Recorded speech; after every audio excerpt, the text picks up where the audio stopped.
जैन वालों का कब्जा और उनको ये कब्जा दिया जा रहा है।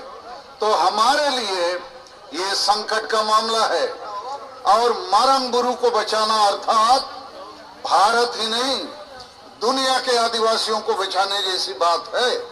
ये हमारे अस्तित्व, पहचान और हिस्सेदारी को बचाने की मामला है।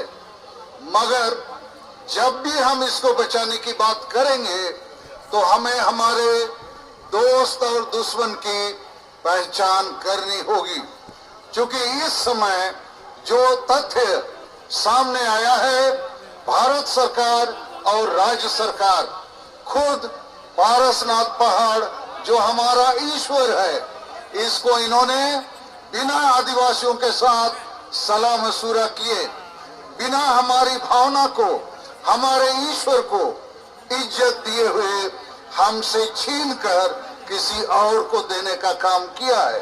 तो पारसनाथ पहाड़ ये हमारा मारंगबुरु यदि हिंदू लोगों के लिए राम मंदिर है, मुसलमान के लिए मक्का मदीना है, या ईसाइयों के लिए रोम का पोप है, उसका मंदिर है, तो ये भी हम आदिवासियों के लिए उससे कम नहीं है। और इसलिए हम इसके लिए लड़ेंगे, आखिरी दम तक लड़ेंगे और इसको बचाएंगे, नहीं तो हम आदिवासियों का अस्तित्व मिट सकता है। लेकिन इस मामले पर मैं आयोजकों से और अब तमाम लोगों से कहना चाहूंगा कि कभी कभी हम ऐसी भीड़ जुटा लेते हैं, लेकिन सही नेता, सही नीति और सही रणनीति और सही कार्य योजना या एक्शन प्लान के बावजूद के बगैर हम इस लड़ाई को नहीं जीत सकते हैं, क्योंकि लुगुबुरु हमारे हाथों से छीना जा रहा है। लुगुबुरु में हर साल कई लाख लोग आते हैं, सब पार्टी के नेता आते हैं, लेकिन लुगुबुरु में आज हिंदूकरण हो चुका है। और जैसा ये जो पारसनाथ पहाड़ मारंगबुरु इसका जैनीकरण हो गया है, तो हम तमाम आदिवासी भाई और मंच में बैठे हमारे साथी नेताओं से भी हमारा कहना है कि हमको सही नेतृत्व करना होगा, सही नीति निर्धारित करनी होगी, सही रणनीति और कार्य योजना बनाना होगा। नीति से मेरा मकसद है बोहा आर्मिसी को अब जुदी लड़ाई दाड़े सनायत बुआ इनखान इन्हें विचरते मेरी राय में आज आदिवासी समाज हार रहा है, इसलिए कि हमारे प्रमुख लोग, बड़े बड़े विद्वान, डॉक्टर, इंजीनियर, ऑफिसर, प्रोफेसर, वकील, पढ़े लिखे नौकरी पेशा में रहने वाले लोग, या राजनीति में एमएलए, एमपी, मंत्री, मुख्यमंत्री, या हमारे जो सामाजिक संगठन के अगुआ, देखा जाता है कि सभी संगठनों में आदिवासी समाज का जो मुद्दा, जो एजेंडा होना चाहिए वो नहीं है। तो आदिवासी समाज का एजेंडा क्या होना चाहिए? भाषा, जाति, धर्म, इज्जत, आबादी, रोजगार, चाषबास, प्रकृति और पर्यावरण को बचाना। उसी के तहत ये जो संविधान में आदिवासियों को अधिकार दिए गए हैं, इसको बचाना। मैं जो देखता हूं, जो अनुभव करता हूं, विभिन्न पार्टियों में हमारे बड़े बड़े नेता हैं, हम ही मंत्री, मुख्यमंत्री हैं, लेकिन आदिवासी का एजेंडा नहीं रखते हैं। और इसलिए चुनाव आते हैं, कोई ना कोई पार्टी जीतता है, लेकिन आदिवासी समाज हारता है, क्योंकि हमारे बीच में ये एजेंडा के रूप में भाषा, जाति, धर्म आदि नहीं रहता है। दूसरी बात, हम बृहद एकता की परिकल्पना नहीं रखते हैं। छोटे छोटे संगठन अपने अपने बीच में लड़ते हैं, अपने अपने कोशिश करते हैं, लेकिन हमको बड़ी कोई चीज हासिल करनी होगी तो बड़ी एकता का परिकल्पना और प्रैक्टिस भी हमको करना होगा। तीसरी बात कि आदिवासी समाज में आज तक, गांव समाज में नशापन, अंधविश्वास, डायन प्रथा, ईर्षा, द्वेष, आदिवासी महिला विरोधी मानसिकता और वोट को हणिया दारू चखना में बेचना, इन परिस्थितियों में आदिवासी गांव समाज में कभी एकजुट नहीं हो सकता है, और यदि एकजुट नहीं होगा तो बड़ी लड़ाइयां जो जल जंगल जमीन या मारंग बुरु बचाना, लघु बुरु बचाना, ये नहीं कर सकता है।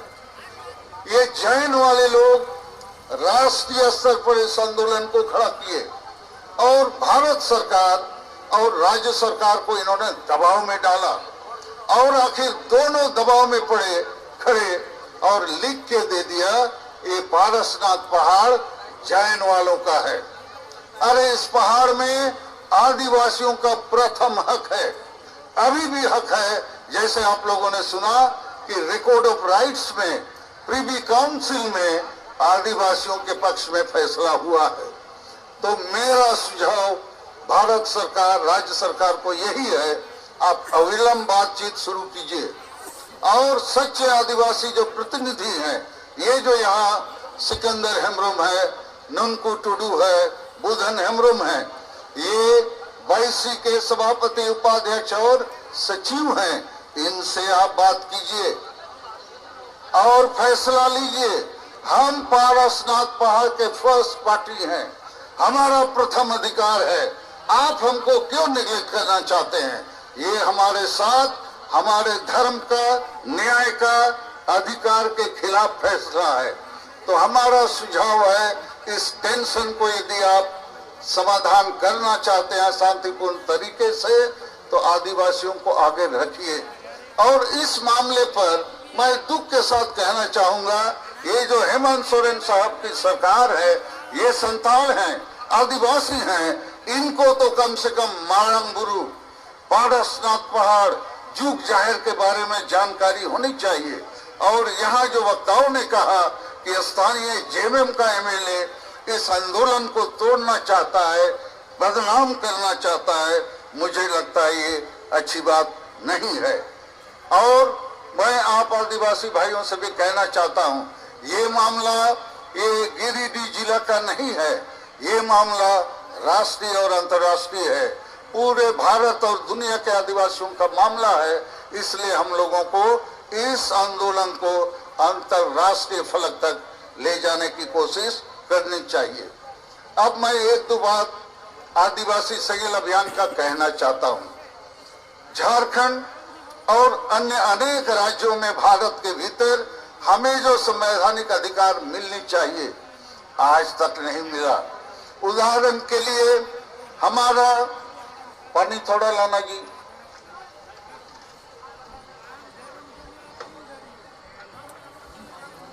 पूरे भारत देश में हम आदिवासियों के साथ संविधान कानून होने के बावजूद न्याय नहीं मिला, और इसलिए राष्ट्रीय फलक पर आदिवासी संगील अभियान ने 1 जनवरी दुमका से राष्ट्रीय आदिवासी विद्रोह या क्रांति का बिगुल फूका है।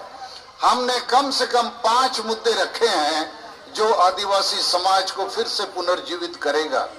पहला मुद्दा है, हर हाल में 2023 साल में हम सरना धर्म कोड लेकर आएंगे, और इसलिए ले सकेंगे कि भारत के संविधान में इसकी व्यवस्था है। और आज हमारी महामहिम राष्ट्रपति द्रौपदी मुर्मू जी हैं, जिससे हमारे ताल्लुकात हैं, और हम ये सरना धर्म कोड निश्चित लेंगे। चूंकि मारंग बुरु, लघु बुरु, टीर बुरु या और भी जो पर्वतों में हमारे देवता हैं, उनका धर्म क्या होगा।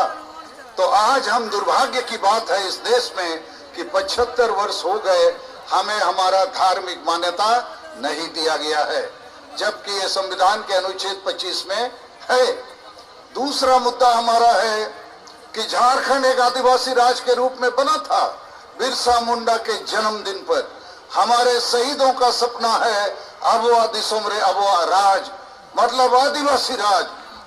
तो यहाँ इसका गड़बड़ी इसलिए हुआ है कि झारखंड में संविधान और कानून लागू नहीं है।